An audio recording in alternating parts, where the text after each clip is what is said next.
Para mahasiswa ketemu lagi dengan dosen kalian Pak Tommy di acara 5 menit video tutorial. Pada episode kali ini, kita ngomongin tentang tata cara dalam melakukan sebuah teknik presentasi yang baik dan benar. Kenapa ini penting? Karena sebagai seorang desainer, kalian harus bisa memastikan agar orang lain mampu menangkap segala ide, pesan, dan gagasan kalian dengan baik. Nih, coba bayangin ya, pas nanti kalian sudah ketemu dengan klien, mau sebagus apapun ide dan karya kalian, kalau kalian nggak mampu mempresentasikannya dengan jelas dan meyakinkan,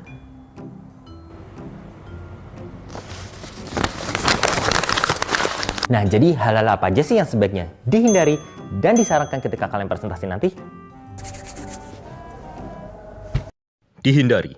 Menggunakan bahasa slang atau istilah-istilah tidak umum yang hanya dimengerti oleh khalayak tertentu. Hai guys, gimana kabar lo semua? Oke, sekarang gue mau jelasin tentang gimana cara presentasinya. Oke, ngemeng-ngemeng lu ngerti nggak sih presentasi itu kayak gimana? Presentasi itu kayak apa? Disarankan, gunakan bahasa yang baik dan benar. Selain lebih santun dan profesional, ini memastikan para pendengar mampu menyerap informasi dengan baik. Selamat siang hadirin yang terhormat. Hari ini saya akan mempresentasikan tentang bagaimana cara presentasi yang baik dan benar. Dihindari, bertele-tele atau menggunakan cerita secara berlebihan, apalagi kalau nggak memiliki korelasi penting dengan materi. Jadi Bapak Ibu, kalau presentasi itu mesti singkat, padat, dan jelas gitu. Jangan kayak tukang parkir dekat kosan saya yang sekarang 2.000, terus besok 4.000. Terus nanti jadi berapa? Jadi 9.000 gitu. Mendingan saya pakai buat beli gorengan. Disarankan, boleh aja bercerita. Yang penting, jaga agar penjelasan kalian singkat, padat, dan jelas. Jadi 2 hari yang lalu saya melihat buku yang berjudul Proses Komunikasi. Apa sih komunikasi itu dan bagaimana cara berkomunikasi yang benar? Dihindari, terburu-buru atau menggumam sehingga pendengar sulit mengerti apa yang hendak Anda sampaikan. Ketika saya membuat proyek desain komunikasi visual ini, saya telah menghabiskan biaya sekitar Rp2.515.000. Sekian, terima kasih.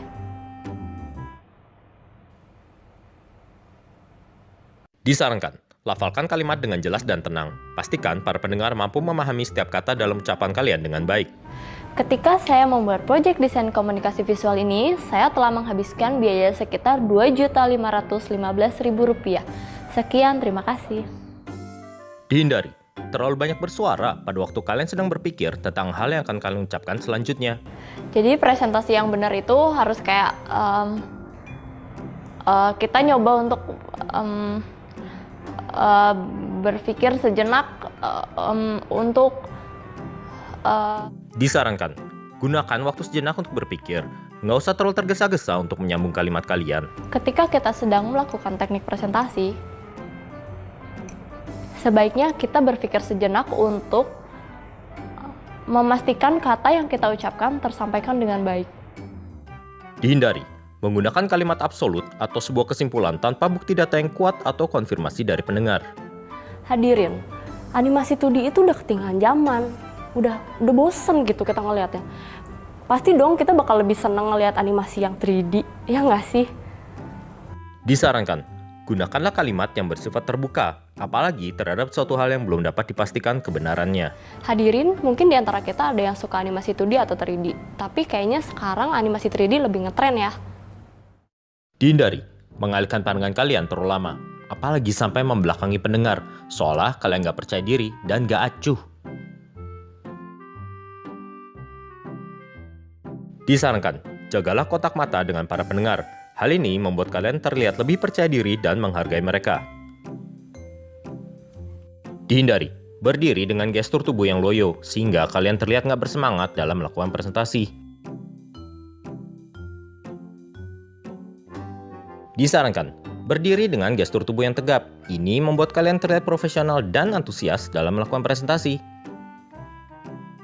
Dihindari, memasang muka tak bersahabat, seolah kalian malas atau nggak suka melakukan presentasi tersebut. Disarankan, jangan lupa untuk tersenyum. Ini membuat pendengar lebih rileks dalam mendengarkan penjelasan. Dihindari, bergerak secara berlebihan. Ini mengganggu konsentrasi pendengar dan membuat kalian terlihat grogi. Disarankan, gunakan tangan sebagai media komunikasi. Ini mengurangi rasa grogi, juga sebagai penekanan dalam penjelasan. Disarankan, berpakaianlah yang sopan dan tepat, sesuaikan dengan materi dan kondisi presentasi. Coba tolong itu topinya. Ya, jadi itu tadi ya hal-hal yang harus diperhatikan pada waktu presentasi. Memang hal ini nggak mutlak, tapi pas nanti kalian bertemu dengan klien atau tugas akhir, ini harus perhatikan ya. Sekian episode kali ini dan terima kasih kepada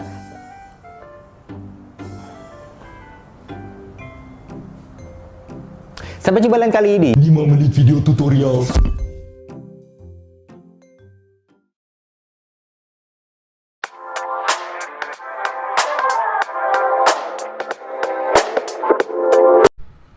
Assalamualaikum warahmatullahi wabarakatuh.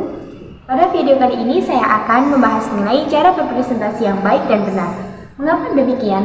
Karena presentasi merupakan penyampaian, gagasan, ide, atau pesan kepada audiens. Jadi, hal apa saja sih yang harus dihindari dan disarankan saat presentasi? Jangan menggunakan bahasa slang atau istilah-istilah yang tidak umum, karena hal itu dapat membingungkan audiens. Memang kita mau bahas topik apa nih? Gunakanlah bahasa yang baik dan benar. Selain itu santun, informasi yang kita berikan dapat mudah diterima oleh audiens. Hindari bercerita secara bertele-tele atau berlebihan, apalagi sampai keluar pada topik pembahasan. Sebaiknya berceritalah dengan singkat, padat, dan jelas. Hindari menggunakan pelafalan yang tidak jelas. Pada tahun 2022 ini, perkembangan teknologi sangatlah pesat. Sebaiknya gunakan pelafalan kata yang jelas agar mudah dipahami oleh audiens. Pada tahun 2022 ini, perkembangan teknologi sangatlah pesat. Hindari terlalu banyak bersuara. Pada presentasi kali ini, kita akan membahas perkembangan teknologi pada tahun 2022 ini. Hindari terlalu banyak bersuara saat berpikir. Pada kesempatan kali ini, saya akan berpresentasi mengenai perkembangan teknologi pada tahun 2022 ini. Sebaiknya gunakan waktu untuk diam, berpikir sejenak, jangan tergesa-gesa untuk menyambung suatu kalimat. Pada kesempatan kali ini, saya akan mempresentasikan perkembangan teknologi pada tahun 2022 ini. Dari menggunakan kalimat absolut yang tidak ada bukti kebenarannya. Perkembangan teknologi pada tahun 2022 ini sangat berdampak buruk pada anak kecil. Sebaiknya gunakanlah kalimat terbuka untuk mempermudah audiens mendengarkan.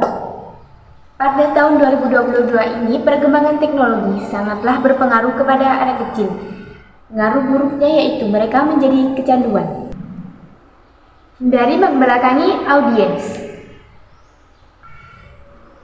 Sebaiknya jagalah kontak mata, karena dengan menjaga kontak mata, kita lebih percaya diri dan menghargai audiens. Saat berpresentasi, kita harus tegap dan tidak boleh loyo. Jika kita loyo, maka kita terlihat lebih tidak semangat dalam menyampaikan suatu informasi.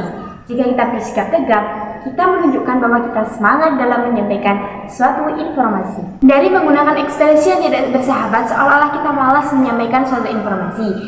Sebaiknya kita pasang wajah kita yang ceria, seolah-olah kita sangat semangat untuk menyampaikan suatu informasi. Dan jangan lupa untuk tersenyum. Dan hindari juga banyak bergerak ke sana kemari saat berpresentasi, karena hal tersebut dapat mengganggu konsentrasi audiens. Sebaiknya gunakanlah media tangan untuk berkomunikasi.